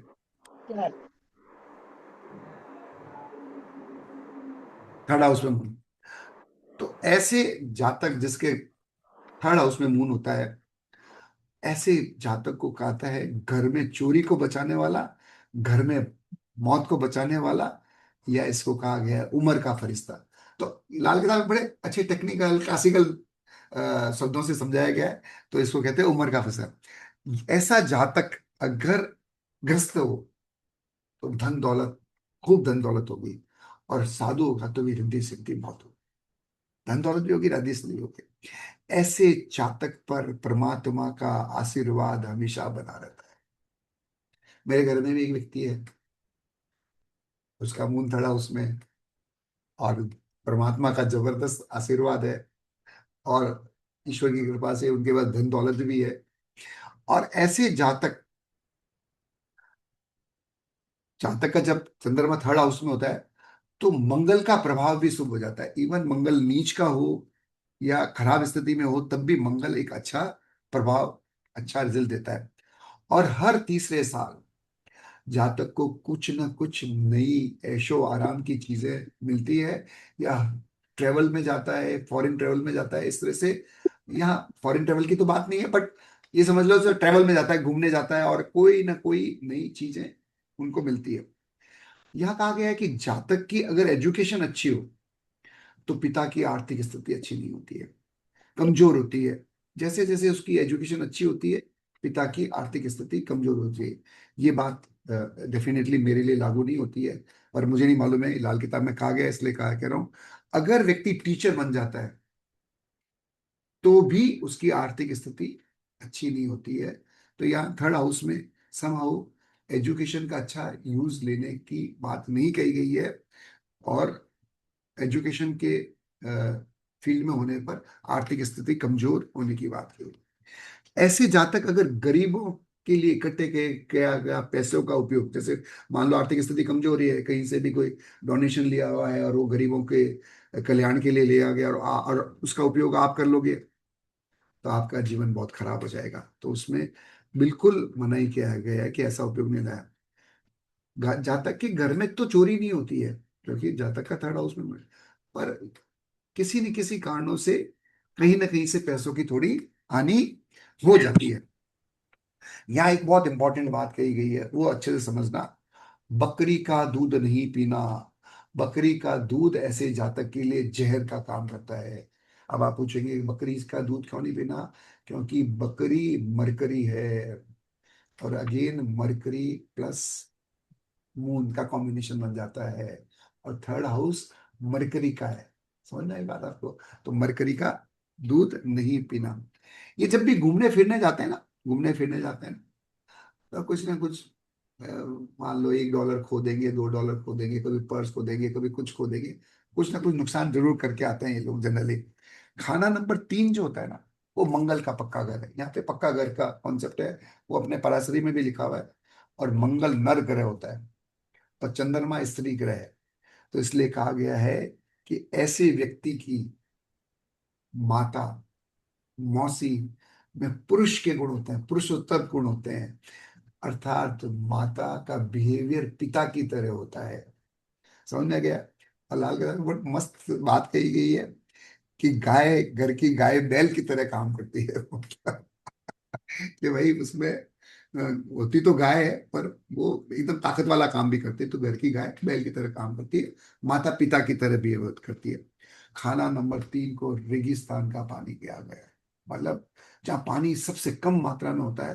बट अगर आप रेगिस्तान में हो तो पानी is very important, very very important. खाना नंबर 3 को साउथ दिशा से रिप्रेजेंट किया गया है यहाँ पे। तो खाना नंबर 3 में अगर अशुभ प्रभाव दे तो कंजकों, कंजकों मतलब छोटी कन्याओं को दूध की बर्फी खिलाना चाहिए। दूध की बर्फी उनको दी थी, लिखा है पहला उपचार। लड़की का जन्म होने पर चंद्रमा की चीजों का दान करें, और पुत्र के जन्म होने पर सूर्य की चीजों के दान करने से घर में धन दौलत की बरकत हो रहती है। एक अच्छा उपचार और दिया गया है, जो कि थोड़ा करना मुश्किल है यहाँ पर दिल्ली वगैरह की साइड में आसानी से हो जाता है। कन्यादान करना बहुत अच्छा उपचार है। तो अगर मान लो आपके पास धनवान हो, गरीब कोई कन्या हो, तो उसका कन्यादान करें, बहुत अच्छी बात है। ऐसे कैसे लाल किताब में भी कन्यादान का एक प्रसंग आता है। उसमें वो कन्यादान का प्रसंग में होने वाले खर्चे का स्पॉन्सरशिप आप कर सकते हो। गरीबों की कन्यादान कर सकते हो, जैसे कोई ऐसे अनाथ आश्रम है या जहाँ पे लड़कियां हैं तो उनकी शादी के समय कन्यादान कर सकते हो। विवाह के समय सूर्य की चीजें जो चमकदार नहीं हो उसका दान करना चाहिए। सूर्य की वो चीजें, तांबा वगैरह जो भी है, पर चमकदार नहीं हो वो दान करना चाहिए। ब्लैक घोड़ा या घोड़ी अपने घर में नहीं रखना चाहिए। और छोटे भाई बहनों को अपने हाथों से दूध पिलाना चाहिए, उसको बता देना पर क्योंकि थर्ड हाउस भाई बहनों का है, मून वहां बैठा है। तो उनको दूध पिलाना चाहिए, जैसे शाम हो गई या सुबह हो गई, दूध की गिलास भरी, दूध की गिलास भर के उनको दे सकते हैं कि भाई दूध पी लीजिए। हाँ जी सैजल जी, नमस्कार, स्वागत है आपका। तो नमस्कार। इस तरह से थर्ड हाउस कंप्लीट होता है। थर्ड हाउस के संबंधी सुधांशु जी या किसी को कोई भी डाउट है तो आप मेरे को पूछ सकते हैं, और नहीं तो फिर अंतिम फोर्थ हाउस पे अपन चलेंगे। हाँ, वन क्वेश्चन जैन साहब। हाँ बोलिए सर। इस इसका मतलब ये हुआ कि अगर थर्ड बोलिए हाउस में सर। चंद्रमा के साथ में बुध की युति हो तो नुकसानदायक ही हुई। हाँ, चंद्रमा के साथ कहीं पर भी बुध की युक्ति तो नुकसानदायक है, कहीं पर भी तो नुकसानदायक है। तो भाई किसी अगर भी आपके हाउस में घर हो, में चाहे कोई वो किसी भी में हाउस में हो ऐसे है। कोई व्यक्ति, ऐसे कोई व्यक्ति हो जिसमें चंद्रमा और बुध की युक्ति होगी ना, तो देखिए वो थर्ड हाउस के अच्छे रिजल्ट नहीं देगा। चंद्रमा तो खराब, चंद्रमा पक्का खराब हो जाएगा। तो अगर मान लो आपके पुत्र की हम्म। कुंडली में है, तो हो सकता है कि उसकी माता बीमार रहती हो, ये भी हो सकता है। हो सकता है कि उसमें साहस की कमी हो भाई, या इनिशिएटिव की कमी हो, काम करने की इच्छा कम हो, या काम कम करता हो, या उसको वो हर काम के लिए अपने को धक्का देना पड़ेगा, जा जा ये करके आ, ये करके आ। तो वो जो अपन मारवाड़ी में कहते हैं उपज कम होती है, उपज कम होती है, ऐसा ऐसा हो सकता है, ऐसा हो सकता है। बहुत प्रदीप सा, एक चीज पूछनी थी मेरे को। बोली सर। मैं ये कह रही थी कि जो आप ये चंद्रमा का सारा एक्सप्लेन कर रहे हो ना, ये जो लग्न से नंबर 1 से शुरू होता है वैसे क्रॉनिकली बता रहे हो हाँ बिल्कुल या? वैसे ही बता रहा हूँ। पहले मैंने खाना नंबर 1 का बता दिया। देखिए यहाँ पर जो लाल किताब है ना उसमें राशि कुछ भी नहीं होती है, सिर्फ हाउसेज होते हैं, खाना होते हैं, उसको खाना कहते हैं। तो खाना नंबर अच्छा। के 1 का मून मैंने बता दिया, 2 का बता दिया, 3 का बता दिया, अब 4 का बताऊंगा। और बाकी नेक्स्ट क्लास में फिर 5 से लेके 12 तक का बताऊंगा। और ये सिंगल प्लेनेट के बारे में बताया जा रहा है कि अगर खाना नंबर 1 में एक ही प्लेनेट बैठा हो तब ये रिजल्ट देता है। अगर मल्टीपल प्लेनेट्स बैठे हैं तो उसका रिजल्ट बदल जाता है। पर ऐसा नहीं है कि उस प्लेनेट का रिजल्ट नहीं मिलता, उस प्लेनेट का भी अंश मात्रा में रिजल्ट जरूर मिलता है। ओके, ठीक है। ठीक है, तो अभी अपन ने खाना नंबर 3 की बात की। आप क्लास लेट ज्वाइन किए थे या शुरू से ज्वाइन कर लिए थे? नहीं नहीं, मैंने आपकी नंबर 1 से शुरू कर ली थी हाँ बीच तो में। 1 का बता दिया, 2 का बता दिया, 3 का बता दिया। अब मैं 4th का बताऊंगा, अब मैं 4th का बताऊंगा। मुझे तो 4 और 8 में इंटरेस्ट है क्योंकि मैं सारे फैमिली मेंबर्स के निकाल के बैठी हूँ। तो 4th में बीच। इंटरेस्ट है? 4th में इंटरेस्ट है आपको? चलो बढ़िया है। यस। इसलिए। तो दोस्तों ये सैजल जी है, हमारे सामने ही रहती हैं।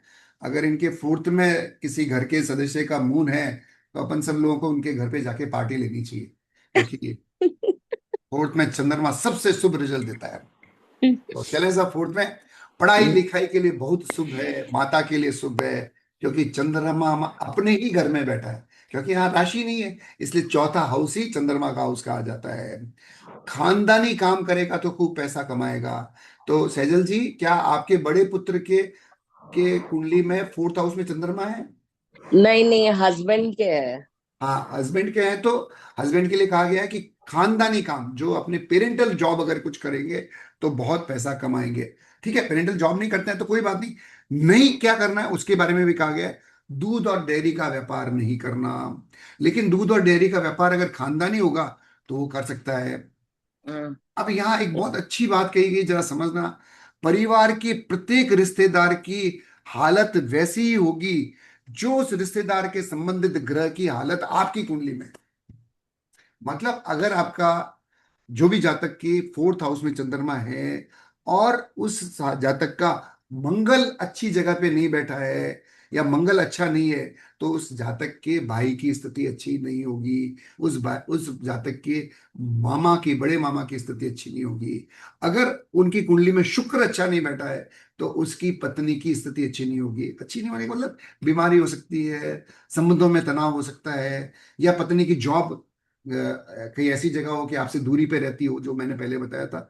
तो बहुत इंपॉर्टेंट है कि हम ऐसे जातक की कुंडली देख के उसके रिश्तेदारों के बारे में अनुमान लगा सकते हैं।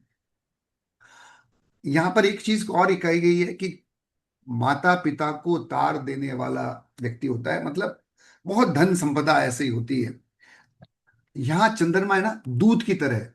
तो ये बात सेजल जी आपके लिए इंपॉर्टेंट है कि जब भी कभी नया बिजनेस चालू करें या नई जगह पे कोई फैक्ट्री चालू करें या नया ऑफिस लें, तो एक घड़े में दूध भरकर, एक घड़े में दूध दूध भरकर रखना चाहिए, एक घड़े में दूध भरकर वहां रखना चाहिए। चंद्रमा जब 4th हाउस में होता है तो जो शत्रु ग्रह है शुक्र और बुध, वो भी अशुभ रिजल्ट नहीं देते हैं। और राहु और केतु भी पाप प्रवृत्ति से मुक्त हो जाते हैं, वो वैसा रिजल्ट नहीं दे, पाप वाला रिजल्ट, खराब रिजल्ट नहीं देते हैं। शुक्ल पक्ष में जन्म हुआ है, जन्म लेने पर बुढ़ापा अच्छा, वरना बचपन अच्छा होता है, वो पहले भी बताया था आपको, वैसे ही होता है। 4th हाउस में चंद्रमा अकेला बैठा हो बहुत शुभ प्रभाव देता है, बहुत शुभ प्रभाव देता है। खूब धन दौलत, जो 4th हाउस को हाउस भी कहा गया, प्रॉपर्टीज भी कहा गया, वाहन भी कहा है, तो बहुत अच्छे से होता है। और जैसा मैंने अभी कहा था दोस्तों कि ऐसे जातक को कंजूसाई नहीं करनी चाहिए। जितना खर्च करेंगे उतना पैसा आएगा, तो खर्च करने पर पैसा अधिक प्राप्त होता है। ऐसे जातक को अपना माता का कहना मानना चाहिए, माता के चरण स्पर्श करने चाहिए, क्योंकि 4th हाउस माता भी है। माता का आशीर्वाद लेने से इनकी समृद्धि होती है, इनके जीवन बहुत अच्छा शुभता से बीतता है। एक और चीज कही गई है, वो भी जरा समझना। माता के साथ भागीदारी में कार्य कर सकते हो, तो माता के साथ भागीदारी में काम करोगे तो बहुत अच्छा है।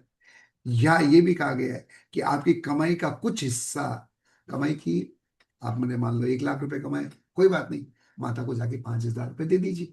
तो माता को दिया हुआ उपहार इनके लिए अमृत के समान होता है। वही बाकी कॉमन चीज है, चांदी की गिलास में खाना खाना, चांदी गिलास में पानी पीना, चांदी के बर्तन में खाना खाना, इस तरह से होता है। ऐसे जातक पे जमीन जायदाद वैभव कार खूब अच्छे होते हैं, बहुत अच्छे होते हैं, खूब होते हैं उनके पास में। पर खाना नंबर अगर बुरा प्रभाव दे, जो भी मैंने निशानियां बताई थी ना, ऐसा कुछ भी अच्छा नहीं हो, माता अच्छी नहीं हो, माता के साथ रिलेशन अच्छे नहीं हो, या आपके घर में वैभव नहीं हो, कार नहीं हो, बंगले नहीं हो, तो क्या करना है? सफेद बर्फी, दूध की बर्फी के 4 टुकड़े करें, एक बर्फी के 4 पीस करें, और ये चारों पीस एक साथ पानी में प्रवाह करें 4 दिन तक, 4 दिन तक प्रवाह करें। घर में आए हुए मेहमानों का दूध से स्वागत करें। फोर्थ हाउस नॉर्थ ईस्ट को रिप्रेजेंट करता है, और सफेद दूधिया लाइट भी चंद्रमा को रिप्रेजेंट करती है। तो नॉर्थ ईस्ट में एक सफेद बल्ब लगा कर रखे हैं, परमानेंट जलता रहना चाहिए, सफेद बल्ब बंद नहीं करना है। तो वो आपके अशुभता के प्रभाव को कम कर देता है। और जैसे मैंने बताया था कि माता को अपनी कमाई में से हिस्सा जरूर देना है। और जैसे जैसे मैंने पहले पूर्व में विचित्रता बताई थी ना कि भाई घड़े का पानी है, झरने का पानी है, ऐसे ही फोर्थ हाउस को चश्मे का मीठा पानी कहा गया है। इसलिए फोर्थ हाउस का चंद्रमा और सेकंड हाउस का चंद्रमा अत्यंत शुभ होता है।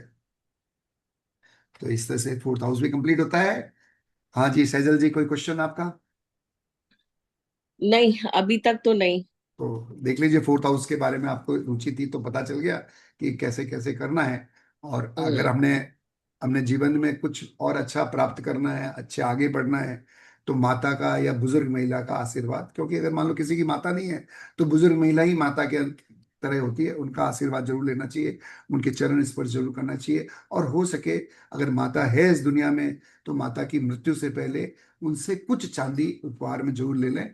पर चांदी के गोल सिक्के नहीं लेने, स्क्वायर सिक्के उपहार में लेंगे, क्योंकि goal is again mercury, round is mercury. तो मरकरी और मून का कॉम्बिनेशन अच्छा नहीं है। हाँ राजपुरोहित जी, कोई सवाल? सुधांशु जी, कोई सवाल? एक चीज पूछनी थी मेरे को, बोलिए कि सर। जो आप माता का पूछ रहे हैं, ये एप्लीकेबल मदर इन लॉ के लिए भी है और हाँ, मदर आज को? के जमाने में मदर इन लॉ के लिए भी एप्लीकेबल है, बिल्कुल एप्लीकेबल है।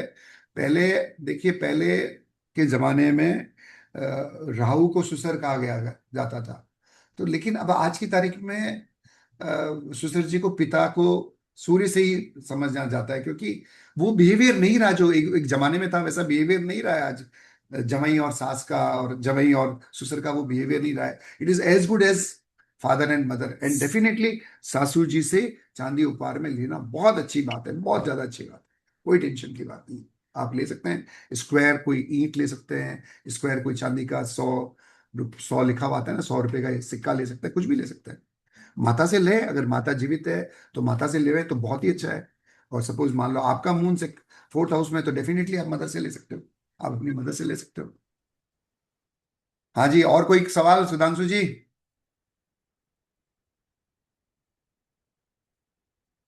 है कोई नहीं सवाल? प्रदीप जी, सवाल तो नहीं है, बट आपने जो एक वो थर्ड हाउस का जो चंद्रमा का बताया था, हाँ जी, कि वो बाहर कहीं घूमने जाते हैं, चीजें भूल जाते हैं, कुछ ना कुछ लॉस हो जाता है। ये मेरे फादर के साथ एप्लीकेबल है।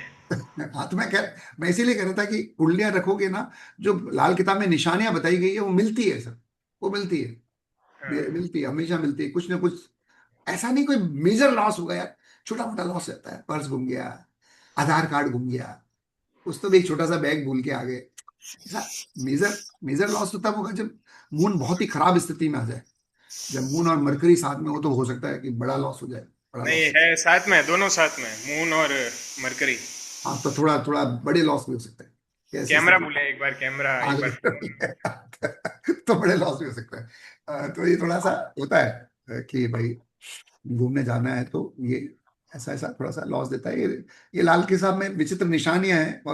और मैं खुद भी, मेरी खुद की प्रवृत्ति ऐसी हो गई कि कभी भी कुंडली देखता हूँ तो पहले निशानियां देखता हूँ कि भाई कैसा है, बहन कैसा है, पत्नी कैसी है, उनका कैसा है, पिता कैसे है, पिता है या नहीं है, पिता के साथ संबंध कैसे है। तो उससे, उस निशानियों से हम उस प्लेनेट की प्रवृत्ति को समझ सकते हैं कि ये प्लेनेट इसकी कुंडली में अच्छा काम कर रहा है कि नहीं कर रहा है। अब जैसे मैंने बताया था कि भाई आपका अच्छा अच्छा हो लेकिन नशा पता करता हो तो प्लेनेट खराब हो जाएगा। नशा करना मतलब क्या हुआ, शनि को आमंत्रित करना। तो शनि को अगर आप आमंत्रित कर दोगे कि मान लो सेकंड हाउस जो है या थर्ड हाउस में मून हो और आप शराब पी रहे हो, तो क्या हो गया, कॉम्बिनेशन क्या हो गया, मून और शनि का हो गया, अगेन खराब, अंधी कुंडली हो जाएगी।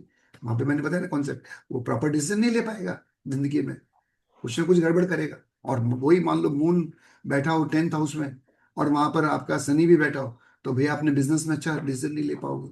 मून बैठा है आपका 10th हाउस में, पहले से अच्छा नहीं है और फिर दारू और पी रहे हो आप, अगेन शनि का कॉम्बिनेशन हो जाएगा, अच्छा रिजल्ट देंगे।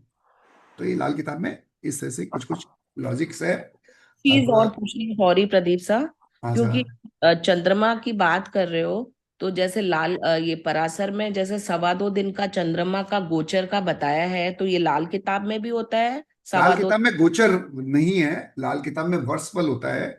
देखिए चूंकि लाल किताब 2 डायमेंशनल है ना, तो सूक्ष्म चीजों को नहीं बता पाता है, सूक्ष्म ओके। सूक्ष्म चीजों के बारे में नहीं बता पाता है। अगर बता पाता होगा तो मुझे नॉलेज नहीं है।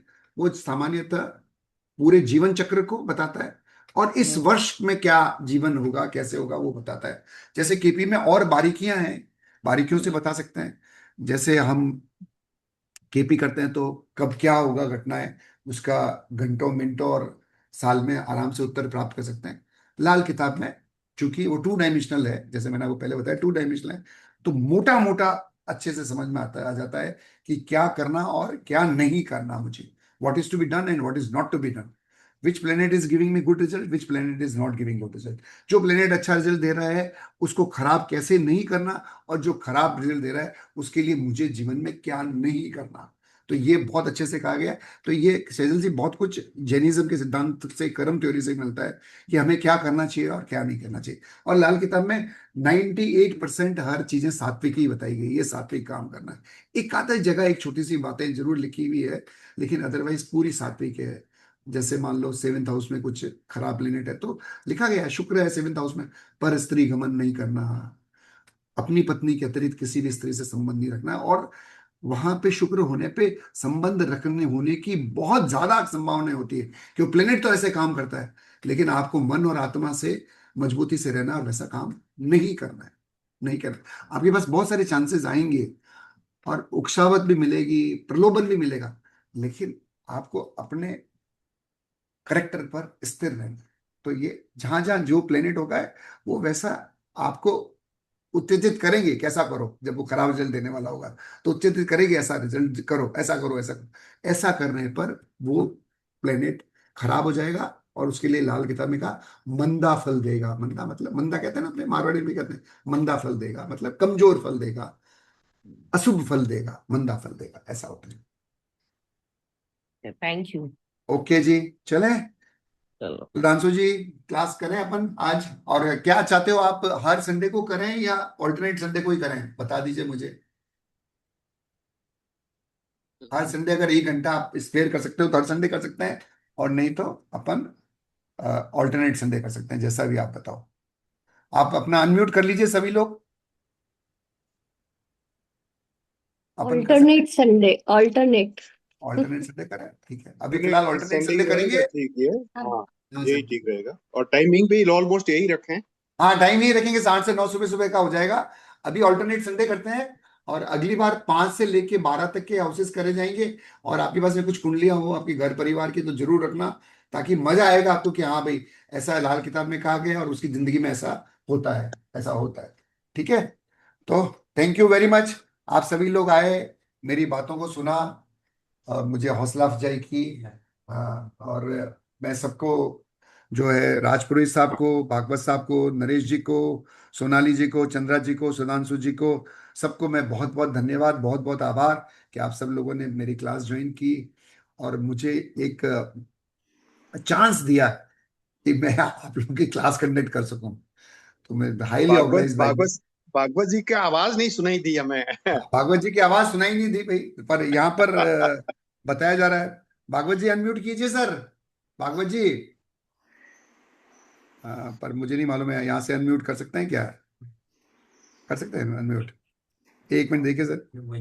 हाँ हाँ, आप ही कम से कम अनम्यूट, आवाज तो आवाज आवाज तो सुनाई नहीं दे रही सर, आवाज और शक्ल दोनों सुनाई नहीं दे रही है, तो कोई बात नहीं, चलो बहुत अच्छा, बड़ा मजा आया मुझे तो। और आई होप कि और भी कोई आपके मित्र हो, सदस्य हो, जो कुछ एस्ट्रोलॉजी सीखना चाहते हैं, तो मैं जब आपको लिंक भेजूँ तो आप उनको भेज दीजिए। तो अपनी तो ये फ्री क्लासेस है, तो इसलिए